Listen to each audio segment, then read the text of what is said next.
It is really saddening, the kind of news we have to wake up to sometimes. Another unfortunate incident has happened, and it involves the men and women who put their lives on the line every day to protect us and our national assets. Just recently, in the early hours of a routine operation, what was supposed to be a simple patrol turned into a scene of brutal violence and a desperate fight for survival. We are talking about an incident that occurred in Niger State, a region rich in natural resources, but also, unfortunately, becoming a hotbed for those who want to illegally exploit those resources.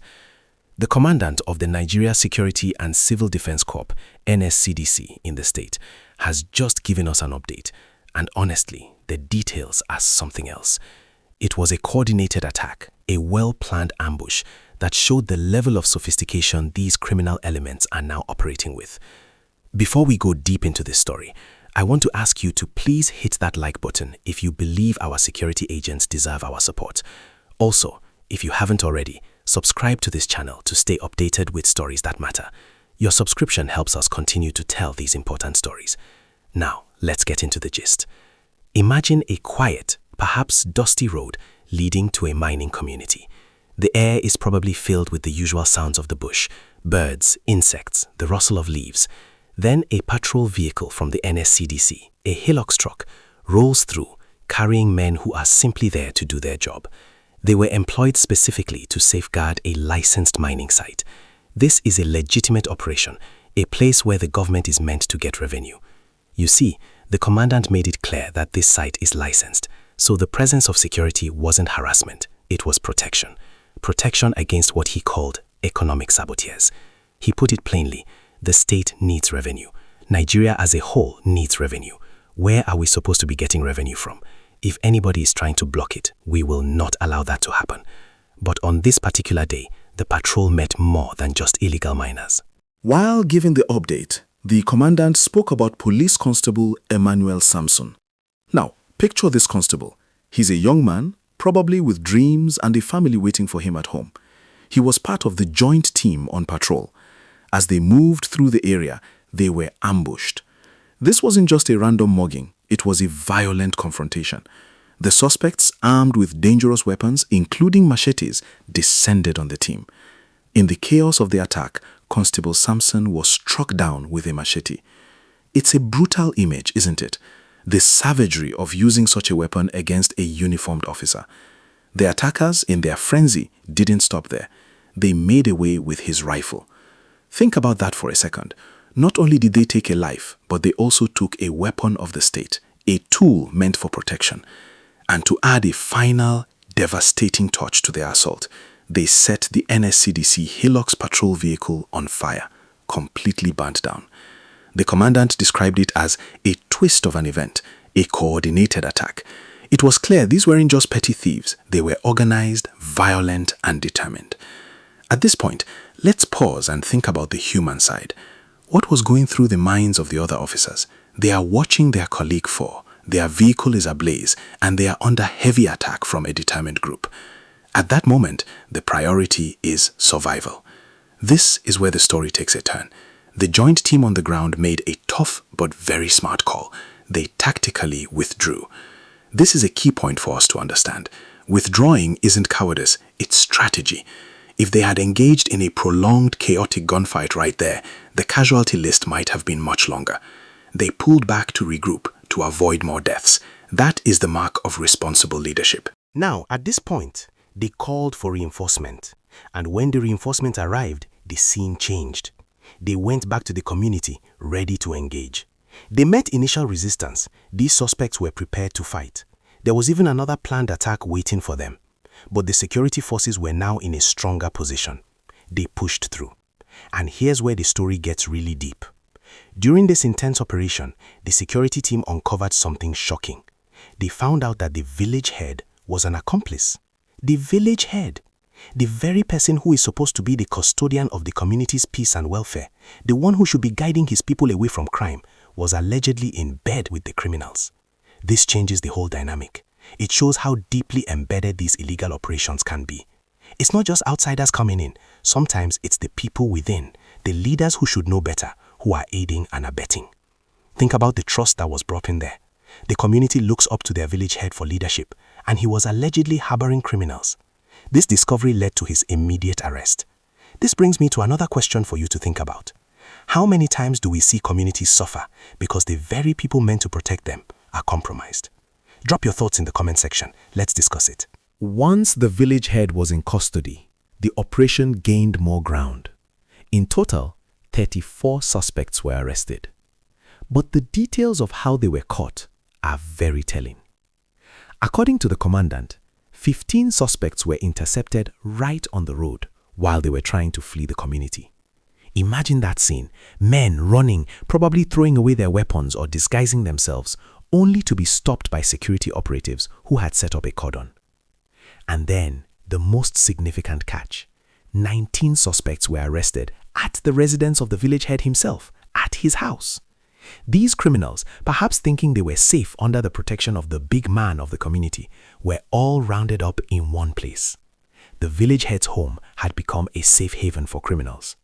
It's a powerful image of how corruption can be centered right in the heart of a community.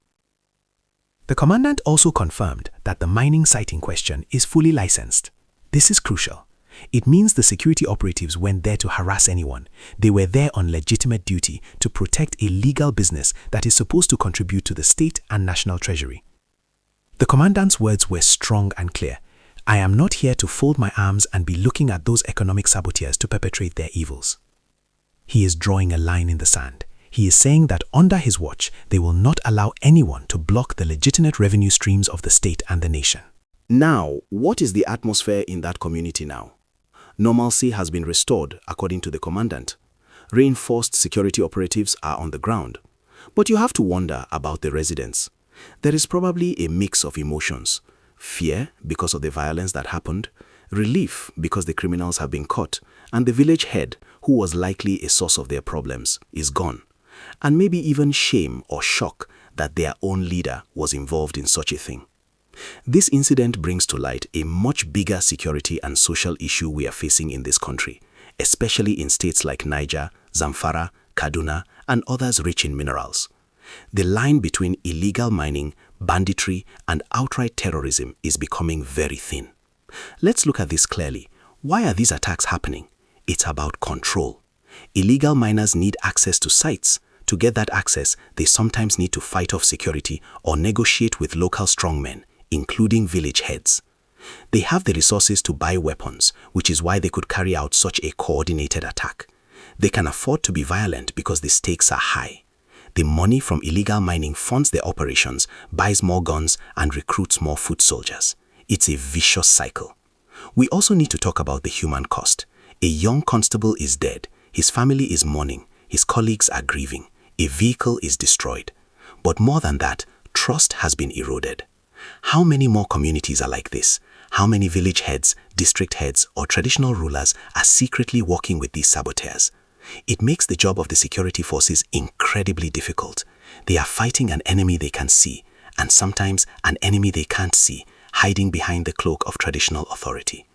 This is the point where I want to remind you again. If you are just joining us, please subscribe to this channel. We are committed to bringing you these deep dives into the stories behind the headlines. It is your support that keeps us going. So hit that red subscribe button and the notification bell. Now, let's sit with the emotion of this for a moment. Picture the family of Constable Emanuel Samson. They probably saw him off the morning of his duty. Maybe he promised to call when he returned. They might have heard rumors of an attack on the news and prayed it wasn't him. Then the dreaded knock on the door. The news that he was killed, and with a machete. The pain is unimaginable. He was a son, maybe a husband, maybe a father. He was a Nigerian who put on a uniform to serve his country, and he paid the ultimate price. This is the reality of the danger our security personnel face every single day. We often complain about security lapses, but we rarely sit back and appreciate the daily risks these men and women take. They drive into dangerous territories, knowing that at any moment they could be ambushed by criminals with heavy weapons. The commandant's vow is strong. We will not allow that to happen. He is committed to protecting legitimate mining operations, but they cannot do it alone. This leads us to the bigger lesson for public safety. This is not just a problem for the police or the NCSDC. It is a problem for all of us. Firstly, for communities, you have to be vigilant. When you see strange movements, when you see your traditional leaders acting suspiciously, when you see young men suddenly acquiring wealth and weapons, you need to speak up. The silence of the community is what allows these criminals to thrive. The village head in this story is a prime example. For how long was he hiding these people? If someone in the community had raised an alarm earlier, perhaps the attack could have been prevented. We must get to a point where we value our collective safety over the fear of a local authority figure. Secondly, for the government and security agencies, this incident shows the need for constant intelligence gathering. It's not enough to just patrol. You need to know who the real players are. Who owns the land? Who is sponsoring the illegal miners? Who is protecting them? The arrest of the village head is a good start, but the questioning must go deeper. Where were these criminals getting their weapons from? Who is buying the minerals they mine illegally? The chain needs to be broken completely. And finally, for us, the public, we need to support our security forces, not just with likes and comments, but with information and cooperation. We need to understand that when the government talks about revenue, it affects us all. That revenue builds roads, pays teachers, and provides healthcare. When economic saboteurs block that revenue, they are stealing from all of us.